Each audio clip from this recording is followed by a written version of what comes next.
falando dessa vez vem para falar sobre as possibilidades de se encontrar geografias reais em mundos considerados imaginários. Normalmente a gente tem contato com esses universos fictícios através da indústria do entretenimento. Então a gente encontra, seja nos livros através da escrita, seja nos filmes, seja nas séries que hoje em dia tá tão em alta, e normalmente a gente tem a ideia de que esses mundos inventados, eles não condizem com a realidade, logo a gente não pode se basear neles para se entender uma geografia, aquela que a gente aprende no colégio, que depois a gente leva para a vida. Mas se a gente analisar mais criticamente, com um olhar mais curioso, a gente vai ver que justamente esses mundos imaginados, eles foram baseados em coisas que a gente vê na realidade. E se a gente resgatar um pouco a história, a gente vai ver que geografia e imaginação sempre tiveram entrelaçados. Porque se a gente pegar aqueles mapas antigos, a gente vai ver que as pessoas curiosas que viajavam, elas tentavam imaginar o que elas iriam encontrar. Ou tentavam descrever de alguma forma o que elas iam conhecendo. Por exemplo, a gente vê com frequência uns anjos querendo representar o vento, ou uns monstros marinhos representando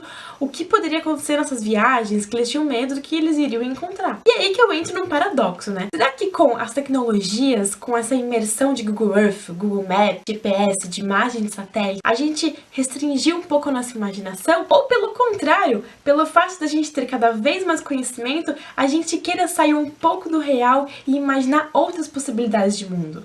Eu sou aquelas adeptas que quanto mais fantasia, mais a gente consegue entender um pouco das relações espaciais, então o que eu digo de relações geográficas. Porque às vezes a gente tá vendo uma série, ou jogando alguma coisa, ou vendo um filme, e a gente acha que é por puro lazer.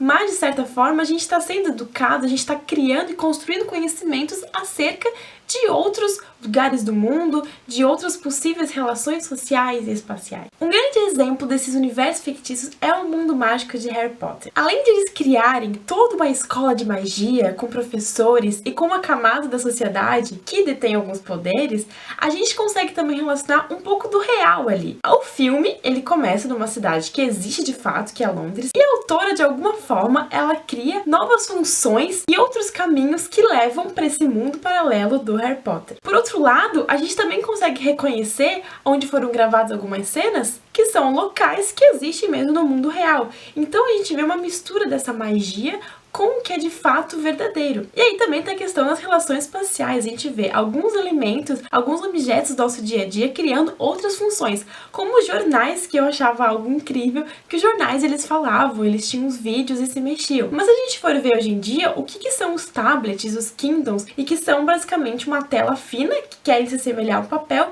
e a gente consegue ver as notícias rolando, interagindo. Então já é uma forma da fantasia se tornando um pouco do que a gente tem hoje em dia. Outro exemplo clássico é o Game of Thrones, Guerra dos Tronos em português, que é uma série televisiva que tem bombado pelo mundo todo, porque ele, né, o autor, ele justamente criou uma nova geografia naquele lugar. A gente consegue encontrar sites que eles mostram todos os mapas desse universo que foi criado. E a gente tem tantos mapas físicos, topográficos, políticos. A gente encontra as divisões regionais, os tipos de continente, a população que vive ali. E a série toda é baseada numa disputa de territórios. E isso é basicamente o que acontece no nosso mundo. A gente teve recentemente a guerra entre a Rússia e a Ucrânia disputando o território da Crimeia, ou mesmo Palestina e Israel, a questão do Kosovo e a Sérvia. Às vezes a gente se limita em educação, conhecimento, só com o ambiente escolar, como universidade. Só que se a gente for pensar, até quando a gente está assistindo uma série, a um filme, lendo um livro aleatório, a gente também consegue extrair